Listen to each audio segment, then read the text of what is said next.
fazer a parte dele se você fizer a sua. Ele não disse, espera que eu vou até você. Ele disse, vinde a mim, os que estáis cansados e sobrecarregados, e eu vos aliviarei. Meu Deus, me cura, que eu faço um voto.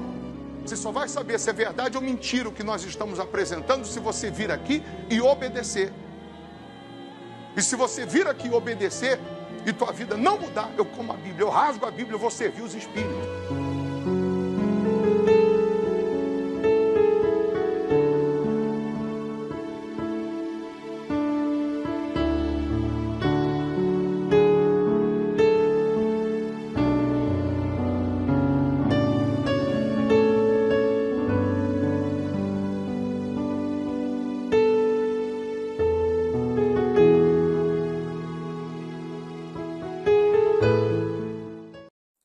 Muito bom dia, Deus abençoe essa terça-feira, dia 11 de fevereiro de 2025. Mais uma vez nós estamos aqui nesse horário lhe convidando a juntos unirmos a nossa fé e realizarmos uma oração. Nós sempre começamos o dia apresentando a Deus as nossas primeiras palavras, considerando Deus como número único na nossa vida. Então, se você pode, participa conosco. Aqui nós não estamos para ficar falando de religião, placa de igreja, nada disso. Nosso Deus é maior do que tudo isso. Muito maior do que placa. Ele é poderoso para fazer infinitamente mais do que pedimos ou pensamos. Prepara aí um copo com água, eu tenho aqui a minha caneca com água, Daqui a pouco nós vamos consagrar essa água e tenho certeza que uma vez essa água energizada, consagrada, ela vai simbolizar o poder de Deus. E aí, antes da gente realizar a oração, eu vou meditar com você aqui no livro de Isaías 45. Você vai abrir aí a sua Bíblia, no livro de Isaías 45. Se você não tiver com a Bíblia, vou colocar aqui na tela o versículo, e aí você vai participar conosco. Mas é importante que você se inscreva no canal, porque não paga, é só clicar em inscrever-se, que aí você também é coberto por orações. Só de você se inscrever no canal, você receberá uma cobertura de orações. E também você é notificado quando nós estamos aqui ao vivo.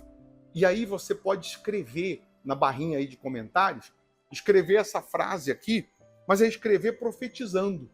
Profetizando. Eu posso, eu consigo, eu realizo. Diante das dúvidas, das lutas, das injustiças, dos desafios do dia a dia, ao invés da gente reclamar, murmurar, você deve profetizar. Eu posso, porque você pode. Eu consigo, porque você consegue.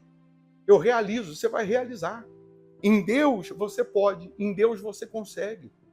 Você consegue a cura, você consegue a prosperidade, você consegue a paz, você consegue a felicidade em Deus. Uma vez ele disse, sem mim, nada podeis fazer. É verdade.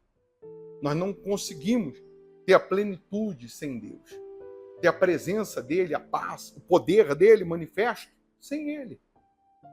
Com a força do seu braço, com a sua expertise, com a sua capacidade, você é limitado. Você chega até um patamar e é dali para cá. Chega um patamar e para. Mas com Deus, você alcança o sobrenatural. Com Deus você pode. Com Deus você consegue. Com Deus você realiza. A nossa igreja, o Hospital da Alma, fica aqui na Avenida Amazonas, 1744, aqui em Belo Horizonte, Minas Gerais. Nós estamos vivendo os dias da intervenção divina. O mesmo Deus que entrou com intervenção na época de Neemias, o que levaria, pela lógica, 10 anos para que eles reconstruíssem os muros de Jerusalém, porque houve intervenção, os muros foram reconstruídos em 52 dias. Deus vai entrar com intervenção. De maneira que aquilo que você iria levar 10 anos para comprar, pagar, conquistar, receber, alcançar, você vai receber nesses dias de intervenção. Então, quais são os 52 dias? Segunda, quarta e sexta e domingo. São os dias de culto. Segunda, quarta e sexta, 7h30 da noite, e o domingo, 8 da manhã. Vai terminar lá para o dia 11 de abril, esse nosso propósito da intervenção. Então dá tempo de você entrar. Dá tempo, você está pegando o bonde andando, é melhor pegar o bonde andando do que ficar esperando no ponto, é ou não é? Então Deus está te chamando para coisas novas, para coisas maiores. Você não está aqui por acaso, não. Você pode ter certeza que Deus está lhe chamando para enxugar as suas lágrimas e para mudar a sua história. No livro de Isaías 45, diz assim, olha só, no versículo 2. Isaías 45, versículo 2. Eu irei adiante de ti, endireitarei os caminhos tortuosos, quebrarei as portas de bronze e despedaçarei as trancas de ferro. Dar-te-ei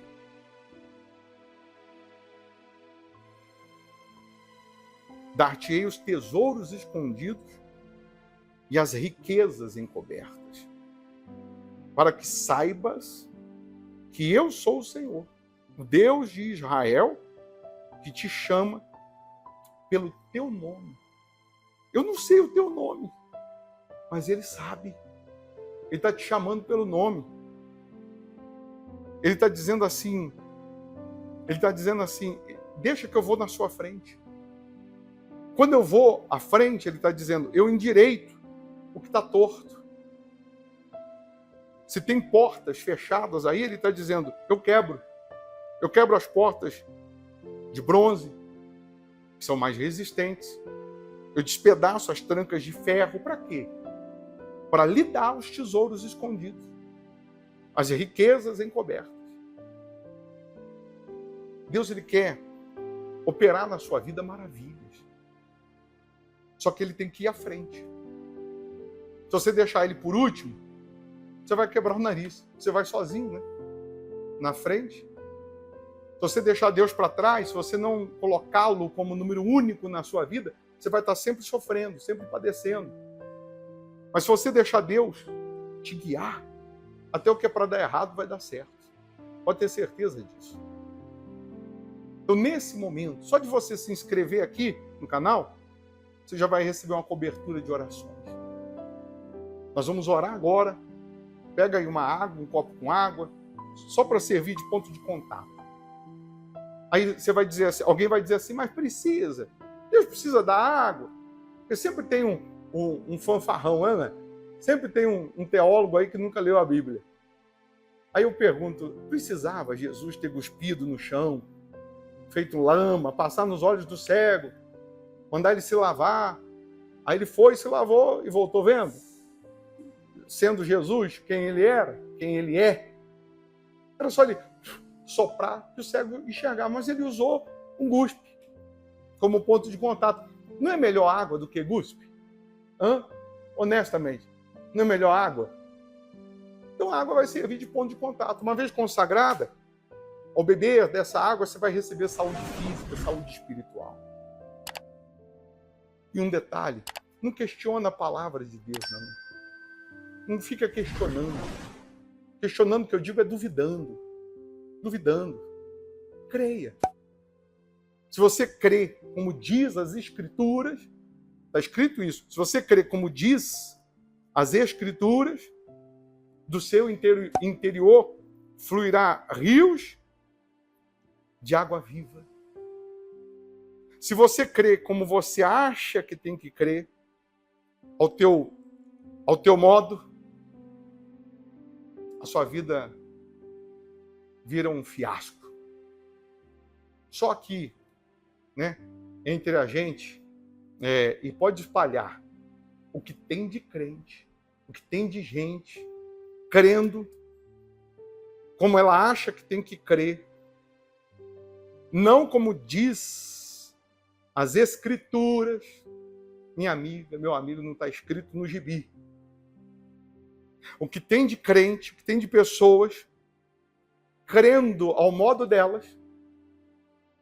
Ela quer só uma palavra motivacional, ela quer só um louvor, ela não quer compromisso, ela não quer comprometimento, ela não quer ter que sacrificar o corpo, a alma, a vida, ela não quer sacrificar o eu. E a Bíblia diz que o nosso culto, ele tem que ser racional, e o nosso corpo como sacrifício vivo. Ou seja, não importa o que eu acho, o que eu penso, o que importa é o que ele acha. O que importa é o que ele pensa, o que importa é o que ele diz. se eu seguir e obedecer o que ele diz, a minha vida muda. A minha história muda. Então eu estou me prolongando um pouquinho, porque nesse momento aqui que a gente está compartilhando essa mensagem, o Espírito Santo está trabalhando em seu favor. Ele está aí, acalmando o teu coração, ele está aí curando, ele está aí prosperando, ele está dando ideia, dando força, dando direção.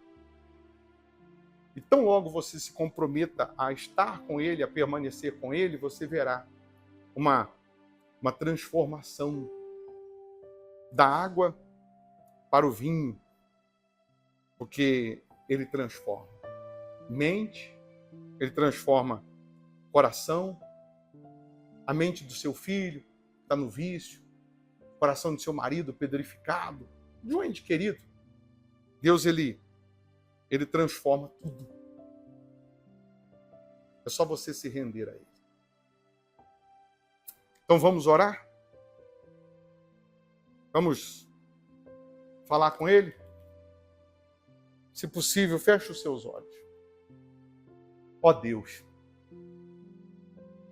em o nome do Senhor Jesus, é nesse nome que nós cremos. É nesse nome que nós depositamos toda a fé, toda a confiança, toda a esperança. No teu nome, meu Pai. É no teu nome que nós estamos aqui orando, para o Senhor cumprir com o que lemos aqui no livro de Isaías 45. Vai adiante dessas pessoas. Endireita os caminhos tortuosos, meu Pai. Despedaça as portas de bronze, as trancas de ferro. Tem coisas que o braço, a força dessa pessoa, a influência não consegue dar. É só o Senhor. Sabe, Deus, se o Senhor não for na nossa frente, os caminhos vão continuar tortos, as portas vão continuar fechadas. O Senhor disse que dá os tesouros escondidos, as riquezas encobertas, que nós entendemos que não é só no âmbito econômico, é no espiritual, é no sentimental, é no familiar. Então, meu Deus, toca na vida dessas pessoas. Toca agora. Se tem alguém com dor, que a dor desapareça. Se tem alguém sofrendo, gemendo, que ela seja livre. Fortalece o fraco, levanta o caído. Que esse dia seja um dia de boas notícias, de portas abertas, de boas novas. Que esse dia seja uma bênção, meu Pai. Meu Deus, consagra, energiza essa água que essa pessoa preparou. Ao beber dessa água, que ela receba saúde física, saúde espiritual. Oh, meu Deus, nós precisamos tanto do Senhor. Nós carecemos tanto de Ti. Abençoa as famílias. Abençoa o Teu povo, os Teus servos. Abençoa os inscritos aqui no canal. Todas essas pessoas sejam abençoadas, meu Pai. Sejam fortalecidas, meu Deus. Que esse dia seja uma bênção para o Teu povo. Que essa pessoa possa não só profetizar essa frase, eu posso, eu consigo, eu realizo, mas que ela possa ver isso se materializar. Nós determinamos o milagre, a bênção, na vida de todos, em o nome do Senhor Jesus. E você que crê, diga, eu estou abençoado. Amém. Amém? Beba dessa água crendo no poder de Deus. Amém. Receba força, receba vida, receba bênção. Deixa o seu like aí, não custa, dá um cliquezinho nesse joinha, não paga para fazer isso. E fazendo isso você nos ajuda a evangelizar quando você faz isso, sabia? Eu vou deixar uma sugestão para você de reunião, uma sugestão de mensagem, de culto para você acompanhar. Quem pode ficar um pouco mais, você vai acompanhar. Se você não pode agora, você assiste até onde você pode, depois você continua. Tá? Deus abençoe, bom dia. Abra aí no livro no livro de Gênesis, capítulo 11. Livro de Gênesis, capítulo 11, nós temos o título como A Torre de Babel. A Torre da Confusão. Babel significa confusão, né? A Torre da Confusão. Lá no versículo 8, capítulo 11, versículo 8, diz assim: Destarte, o Senhor os dispersou dali, pela superfície da terra, e cessaram de edificar a cidade.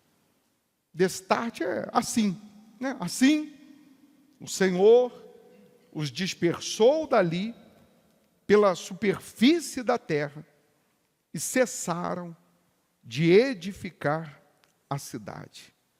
Chamou-se-lhe por isso o nome de Babel, porque ali confundiu o Senhor a linguagem de toda a terra, e dali o Senhor os dispersou por toda a superfície dela. Só que um detalhe importante é que eles estavam construindo duas coisas. Eles estavam construindo a cidade e eles estavam construindo a torre. Aqui no versículo 8 diz que o Senhor os dispersou e cessaram de edificar o quê? A cidade. Não está escrito isso? Mas eles estavam construindo a torre e a cidade. Preste atenção, porque isso aqui vai cair na prova. No versículo 1, para a gente entender, vai dizer assim: ora, em toda a terra havia apenas uma linguagem e uma só maneira de falar. Sucedeu que, partindo eles do Oriente, deram com uma planície na terra de Sinear e habitaram ali. E disseram uns aos outros: vinde, façamos tijolos e queimemo-los bem. Os tijolos serviram-lhes de pedra, e o betume de argamassa. Disseram: vinde, edifiquemos para nós uma cidade e uma torre, cujo topo chegue até os céus, e tornemos o quê? Célebre o nosso nome, para que não sejamos espalhados por toda a terra. Vamos ver de novo, versículo 4. Vinde, edifiquemos para quem? Para nós, uma cidade e uma torre, cujo topo chegue até os céus. E tornemos célebre o nosso nome, para que não sejamos espalhados por toda a terra. Isso aqui você tem mais ou menos ideia de qual ano foi? 1100 e pouco. Foi depois do dilúvio. Todas as vezes que uma pessoa ela sair do contexto ou do propósito original de Deus, ela terá problema. Qual era o propósito original de Deus para o povo, para o ser humano? Lá em Gênesis 1, 28, quando Deus faz o homem, ele dá o contexto original. No versículo 28, ele vai dizer que o homem deve crescer, ser fecundo, crescer, multiplicar e encher a terra. O propósito de Deus é no coletivo, não no singular. O propósito de Deus é operar na vida de todos, não operar na vida de um. E aí, quando Deus dá esse propósito original de crescer e multiplicar, de florescer, e você tenta sair desse contexto, você vai automaticamente se afastar do próprio Deus e afastado do próprio Deus, você terá sérios problemas. Aí nós lembramos que veio o dilúvio. Quando termina o dilúvio, no capítulo 9 de Gênesis, no versículo 1, Deus ele vai falar para Noé a mesma coisa que ele já tinha dito há 1000 anos. No início lá de Gênesis, ele vai dizer a mesma coisa para Noé. Ele vai dizer que Noé deve crescer e multiplicar. Coloca aí o capítulo 9, versículo 1. Vai ser a mesma coisa.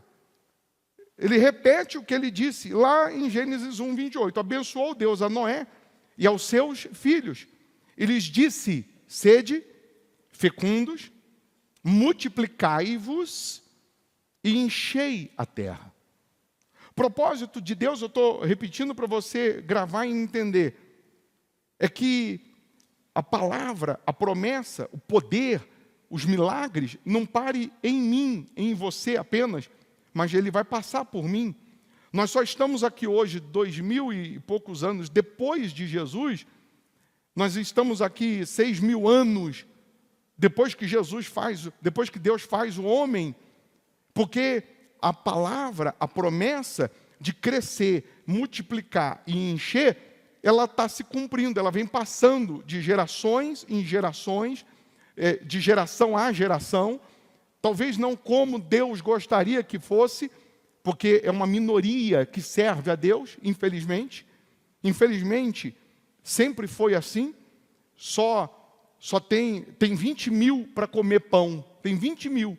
Jesus está pregando para 20 mil. Só homens, eram 5.000 homens, sem contar mulheres ou crianças, que dava um número aproximado de 20 mil. Para comer, tinha 20 mil. Para distribuir, só tinha 12. E para ofertar, só tinha 1. Então, a maioria sempre se serve da oferta da minoria. Você está querendo escrever? Agora já foi, você tem que voltar ao vídeo.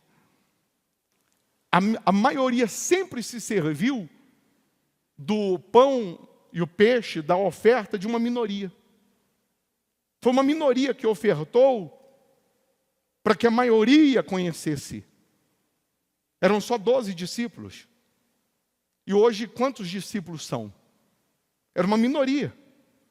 Para fazer chegar a palavra, a salvação, o reino de Deus, na maioria. Hoje acontece a mesma coisa. Nós temos, infelizmente, uma minoria que honra a Deus, que serve a Deus, que é fiel, que teme, e a maioria acaba se beneficiando. É uma minoria que dizima, é uma minoria que oferta, é uma minoria que mantém a obra, e qualquer um que chegar, a hora que chegar vai ser atendido, vai ser ajudado, vai ser orientado, ele pega o milagre, coloca no bolso e não volta nunca mais, mas pela oferta da minoria. A salvação, a Bíblia diz que só o remanescente será salvo. Ou seja, é uma minoria. Não é, Deus não está disputando, preste atenção para você falar assim, então quer dizer que o diabo está ganhando? Porque a porta que leva para o inferno é larga, espaçosa, a Bíblia diz, e a maioria passa ali. Todo dia morre milhões e milhões sem Jesus. Não é questão de disputar quem está ganhando, quem está perdendo. A questão é que, infelizmente, uma minoria tem disposição para levar a sério o propósito original de Deus. Uma minoria tem o comprometimento com Deus. É uma minoria que se compromete a Deus. Infelizmente, sempre foi assim.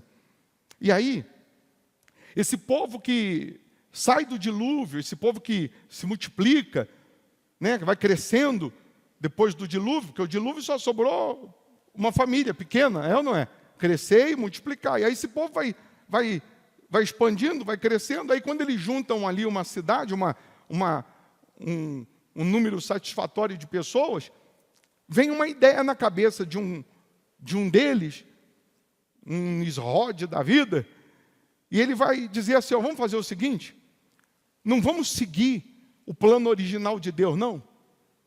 Nós vamos fazer tijolos. Naquela região tinha muito betume, prova disso, a arca de Noé tinha betume por dentro e por fora para vedar da água. Vamos fazer uma torre. E nessa torre que nós vamos fazer, nós vamos, não literalmente, né, chegar ao céu, mas a cabeça deles, a ideia deles era o seguinte, se a gente fizer uma torre, nós vamos ser privilegiados, porque eles pensavam que quanto mais alto eles subissem para falar com Deus, eles iam ter informações privilegiadas. Só que também dá uma conotação de Lúcifer, porque eles estavam dizendo, nós vamos fazer uma torre para chegar aos céus, e em seguida eles vão dizer o seguinte, e nós vamos tornar o nosso nome, o quê? Célebre, famoso, conhecido. Em momento algum, o objetivo deles era construir algo para a glória de Deus. Em momento algum eles tinham um objetivo de que Deus fosse o mentor, o diretor, o senhor deles. Eles estavam querendo a glória para si, e eu lembro que teve um sujeito que também quis a glória para si. Não foi o Lúcifer? Sim ou não? O diabo que queria subir, fazer uma torre. Ele queria subir, como se fosse isso. Subir, e ele queria ser como Deus. Ele queria ter, ou pensar, que ele podia ser como Deus, ou mais do que Deus. E aqui nesse caso, eles estão planejando exatamente isso. Como eles falavam um só idioma, uma língua só, então todos se uniram e aí o trabalho começou a ser feito. Todo o trabalho começou a ser feito. Deus é tão assim, parece que ele é meio irônico ou pejorativo, que ele diz assim, eles estão fazendo uma torre para chegar no céu. Aí Deus olha e diz assim, o que eles estão fazendo lá? Parece que Deus está falando assim, nossa, é tão pequenininho, mas deixa eu ir lá ver. Porque Deus não precisa descer. Ele vê tudo, ele sabe de tudo.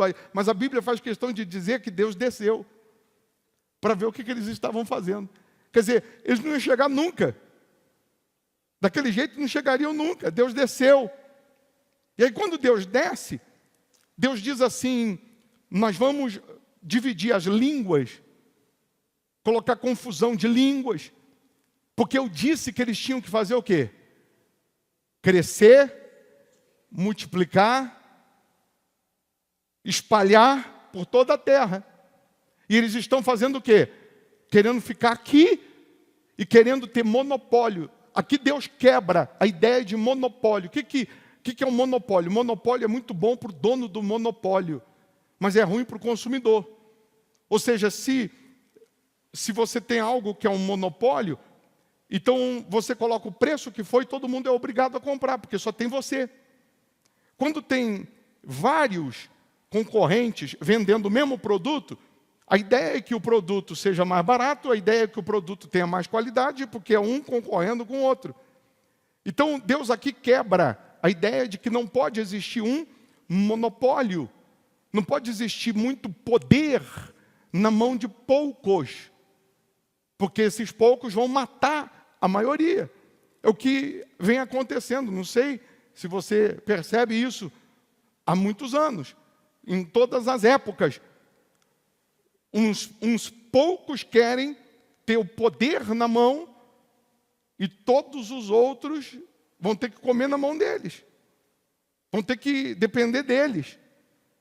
Então, aqui, espiritualmente falando, é justamente você entender que se você sair do plano original, do propósito original de Deus, você não vai conseguir nunca ser pleno, ser uma pessoa completa na alma e, sobretudo, herdar o principal que é a eternidade.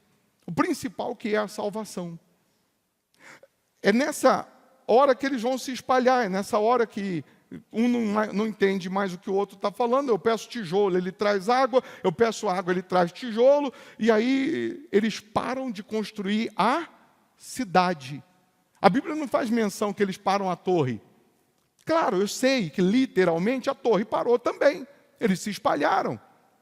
Mas eu queria que você lembrasse que nesse mesmo lugar vem Nabucodonosor e ele vai construir uma torre parecida com a de Babel. Tem lá, pela história, o histórico, de uma pirâmide de 90 metros de altura, com escadas laterais, e em cima tinha uma espécie de santuário. E ele estava querendo, de alguma maneira, refazer a torre de Babel, por isso vem o nome Babilônia, que é satânico, é algo que não é aprovado por Deus, até porque Nabucodonosor ele queria ter esse império, o domínio sobre o mundo. Por um bom tempo ele teve o domínio sobre muitos países. Mas ele queria ter esse domínio sobre o mundo, e por isso o nome Babilônia, que vem de Babel, que vem da confusão, torre da confusão. Em outras palavras, também a gente poderia dizer, não entre em confusão com Deus. A Bíblia não é de confusão. A Bíblia é de unificação. Se você se une a Deus, você e Deus passam a ser um só.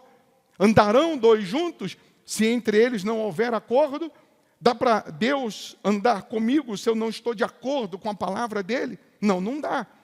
Então, quando o povo estava querendo que o nome se tornasse célebre, que eles fossem famosos, é justamente aquelas pessoas que elas querem e pretendem, de alguma maneira, considerar o achismo delas, a vontade delas, o ego delas, o eu delas, e a palavra de Deus, ou a vontade de Deus, fica de lado. E se Deus chegar naquele culto, naquela reunião, é perigoso ele atrapalhar, porque o que tem que prevalecer é o ego delas, o achismo daquelas pessoas.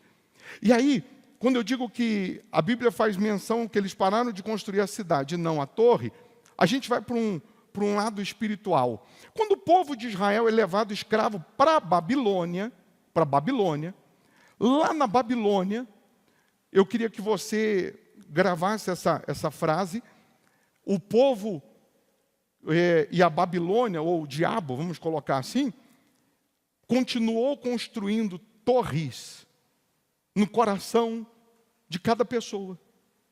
A torre de Babel vem sendo construída gerações e gerações no coração de muita gente. O que tem de gente, não está aqui não, está por aí, mas o que tem de gente, que ela está na igreja, que ela busca a Deus só para tornar o nome dela célebre, o que tem de gente, que ela vem permitindo a torre de Babel ser construída dentro dela, que ela quer o ego dela inflar, ela quer os aplausos, ela quer o papel picado na cabeça, ela quer, o pensamento dela é assim, importa que eu apareça, e Jesus não. Importa que eu seja o vencedor, e Jesus não. Importa que eu vença, que eu conquiste, que eu tenha, e o outro, o meu próximo, que se dane. E se o propósito de Deus sempre é no coletivo, ou seja, no plural, e não no singular, nós vamos lembrar de Moisés. Moisés, se eu não me engano, na versão fiel, que fala bem mais claro, no capítulo 33 de Êxodo, no versículo 14, Deus vai dizer assim para Moisés, a minha presença vai contigo. Disse, pois, irá a minha presença contigo para te fazer descansar. Ou seja, se eu não tenho a presença de Deus, eu não tenho descanso. Toda pessoa que não tem Deus na vida dela, ela não tem paz, ela não tem alegria plena, ela pode dar risada, mas ela chora por dentro. Quantos que você já viu, famosos, dando entrevista e dizendo, eu animava o público, mas quando saía dali, eu chorava com depressão. Anderson Nunes falou sobre isso. Poderia dar alguns nomes. Esse menino agora que a gente postou, o JP, falou também a mesma coisa. Quantas pessoas, aquele Ceará que é humorista, que participa lá com o Carlos Alberto, na Praça é Nossa, ele já falou sobre isso. Que às vezes ele vai lá, grava, faz todo mundo rir, mas dá uma síndrome de pânico nele, de depressão, que ele fica desesperado. Pessoas que, na frente das câmeras, elas se vestem de um personagem, mas a alma está vazia. A alma está longe de Deus. Está bem longe de Deus. E todo sucesso não compensa o fracasso na alma. Todo sucesso fora, do coração para fora, nunca vai compensar o vazio dentro, nunca vai compensar o medo dentro, nunca vai compensar os traumas dentro. Entenda isso. Aí, no versículo que Deus fala para Moisés aqui, irei contigo, que é no versículo 14, no versículo seguinte, coloca aí o 15, por favor, de Êxodo 33.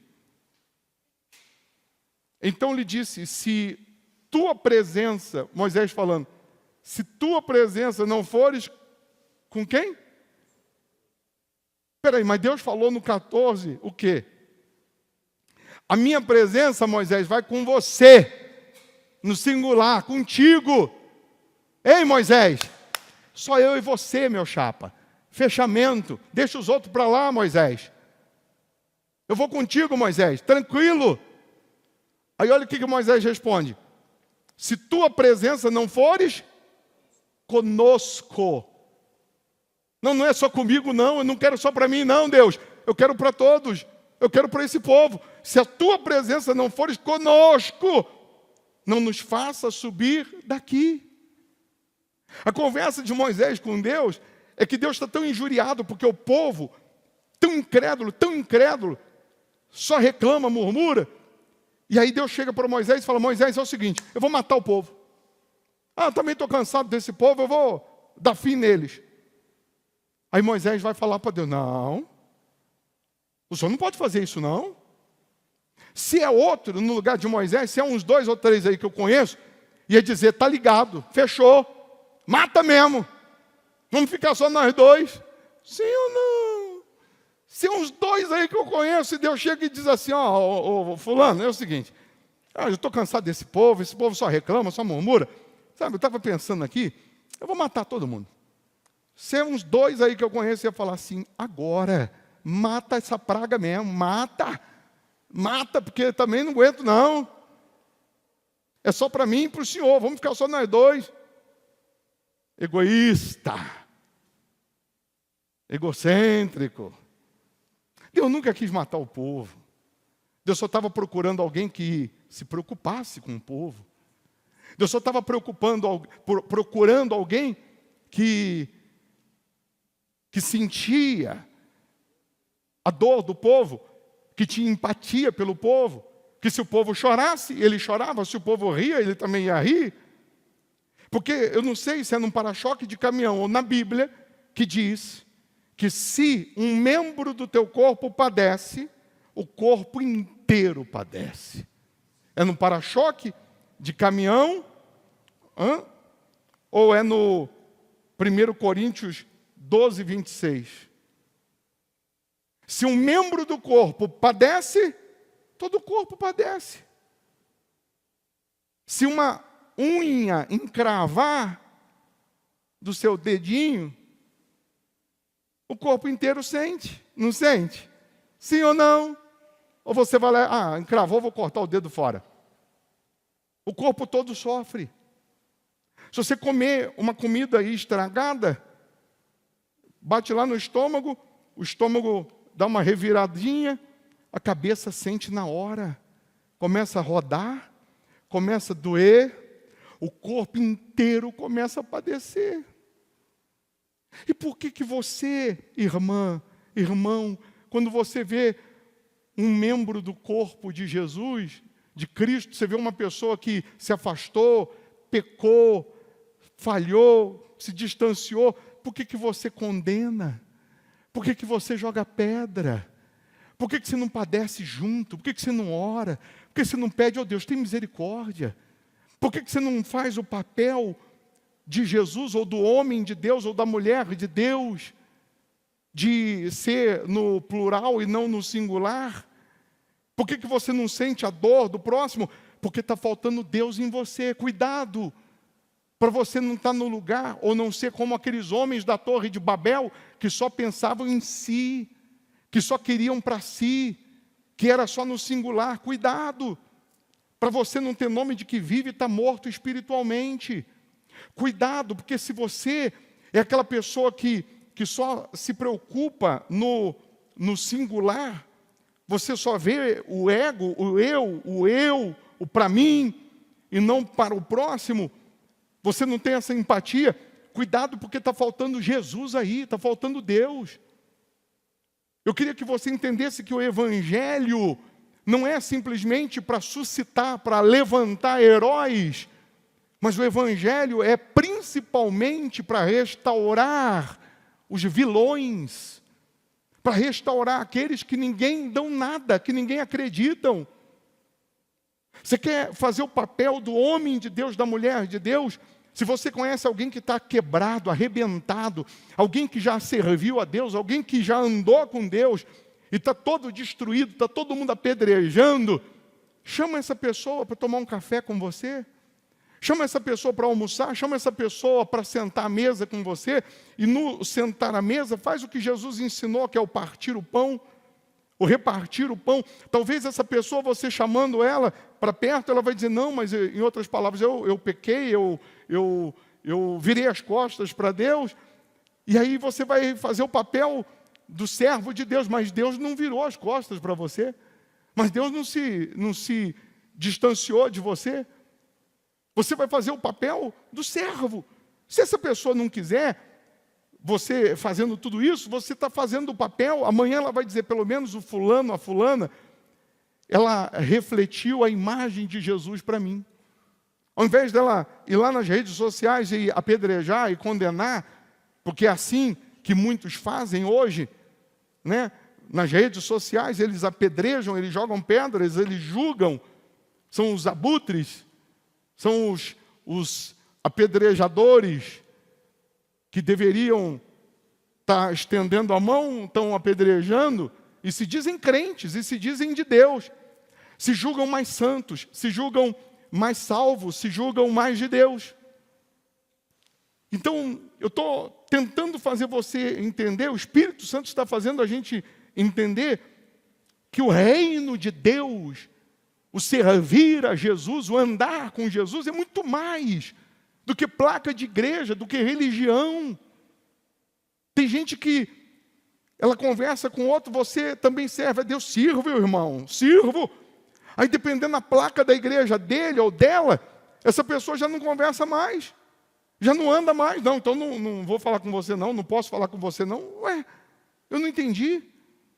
Quantas pessoas que, infelizmente, ela briga pela placa, ela briga pela religião, ela briga pelo nome, quando ela deveria se unir, ela deveria somar? Sim ou não? Ela deveria estender a mão para aquele que está quebrado, quebrantado, arrebentado. Ela deveria colocar azeite na ferida, o vinho na ferida, fazer o papel do bom samaritano independente da religião do sofrido, do aflito, independente da crença do desesperado. Quantas pessoas que, infelizmente, ela não está fazendo o papel de servo de Deus. E às vezes ela vai perguntar, mas por que será, hein? Que eu estou indo na igreja e eu estou sendo fiel em algumas coisinhas e a minha vida não mudou. Está faltando Deus fazer coisas maiores e melhores. Será que não está faltando você também fazer a vontade dEle? Será que não está faltando você fazer algo mais? Tá, mas eu já sou dizimista, eu sou ofertante, eu faço votos. Sim, mas não é só isso, o servir a Deus. Como também o servir a Deus não é só jejuar, orar, ajudar o próximo, ganhar almas, evangelizar e não ser dizimista, não ser ofertante. Uma coisa não é para isentar outra, é uma soma. O crescer, multiplicar e encher a terra tem que se cumprir. E tudo começa na tua casa primeiro. Sempre vai começar em casa. A tua primeira família ou a tua primeira igreja é a sua casa. É a sua casa. Aí uma mulher ou homem vai dizer assim, ô bispo, eu tenho chamado, um homem, eu tenho chamado para o ministério para ganhar almas, a minha mulher não quer. O que o senhor acha? Aí eu acho que você tem que primeiro ser sacerdote na sua casa. Você tem que estar unido num só espírito, num só propósito, num só compromisso com a sua esposa, para que depois você possa ser pastor ou entrar no ministério, porque o sucesso do ministério não compensa o fracasso dentro de casa. Eu acho que primeiro você precisa entender que o família é o coletivo, é o plural. Eu preciso primeiro mostrar Deus aqui em casa, como marido, como esposa, como filho, cada um no seu quadrado, cada um na sua obrigação, cada um cumprindo com a sua obrigação, com as suas responsabilidades. Quando você consegue isso em casa, aí você vai para o vizinho, aí você vai mostrando Deus nas outras áreas. Então, a reconstrução dos muros lá na época de Neemias só foi possível porque cada família começou primeiro na frente da sua casa. Depois foi para os lugares onde não tinha casa. Mas a reconstrução, o poder de Deus sempre vai se iniciar em você. Vai iniciar através de você com os seus. Não, lá em casa é uma confusão, uma briga, sabe o que eu vou fazer? Vou meter o pé e vou servir a Deus só do meu jeito. Mas Deus está fazendo você conhecê-lo, para que através da sua vida aquela confusão acabe. Para que através da sua vida com Deus, aquele tormento acabe e aquelas pessoas vão conhecer a Deus. Você precisa entender que o propósito do crescer, encher e multiplicar continua. Em todos os âmbitos. Tem gente que pensa só no crescer e multiplicar financeiramente. Mas é em tudo. O que o Evangelho, o que a palavra está te transformando? A cada dia, a cada minuto, a cada ano, você vai conhecendo mais. Ou você está se deformando? Você está se deformando? Ou você está permitindo a palavra te transformar? Porque tem gente que o tempo vai passando, ela se deforma. Ela se deteriora. Ela vai deixando mágoa entrar, malícia entrar. Ela vai deixando o diabo falar. E Deus não é mais prioridade. No começo, quando ela chegou toda arrebentada, Deus era prioridade. O que o homem de Deus pregava era Deus falando. O homem de Deus podia chamar atenção, podia exortar, podia disciplinar, podia falar o que for, que ela olhava e via que era Deus.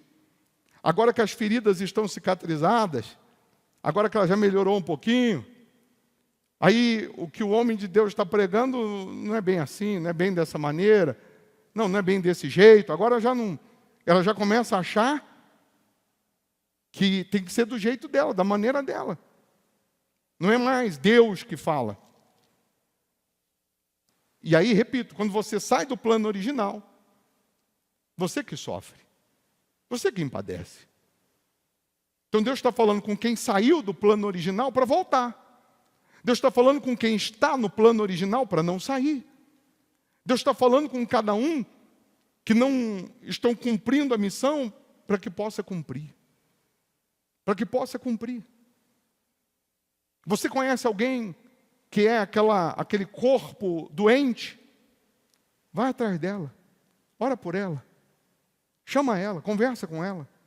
Não, mas se alguém me ver conversando com ela, vai achar que eu também sou conivente com o pecado, e que se dane o que vão achar. O que importa é o que Jesus está vendo em você.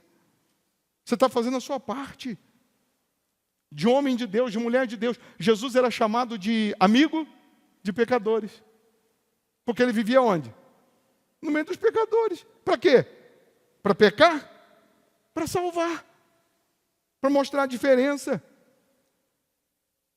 Agora que eu sou convertido, eu vou ficar numa redoma e não vou mais falar com ninguém.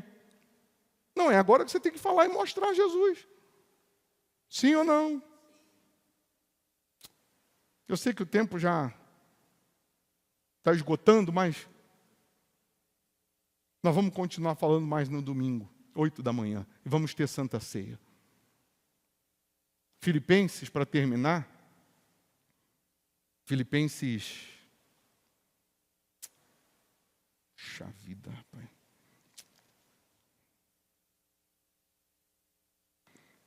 Última carta de Paulo, né, à igreja.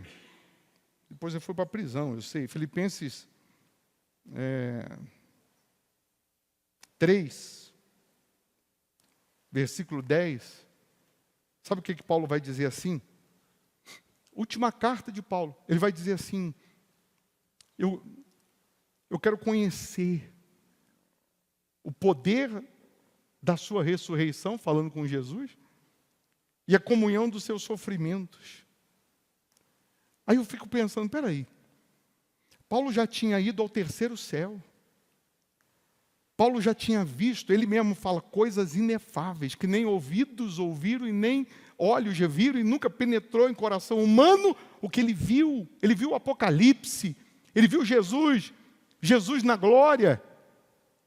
Esse Paulo aqui, ele está dizendo isso, depois que ele passou por um dilúvio e ele não morreu, não afundou, o barco se despedaçou, ele não morreu.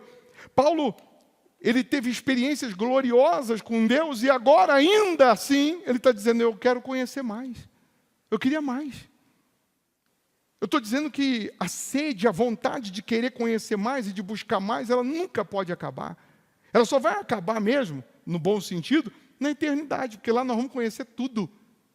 Em Coríntios 13 diz que em parte conhecemos, em parte profetizamos, mas vai chegar o dia que nós vamos conhecê-lo na sua totalidade.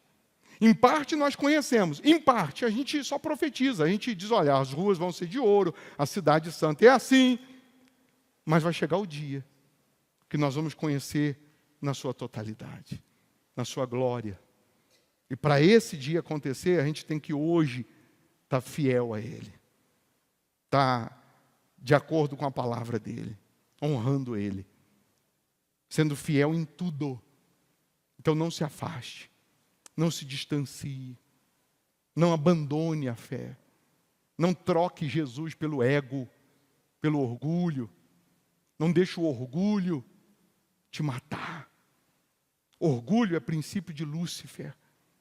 Toda pessoa que ela está permitindo uma torre ser construída dentro dela, você vê que os judeus da época, os judeus que foram para a Babilônia, escravos, eles fizeram a sinagoga na Babilônia.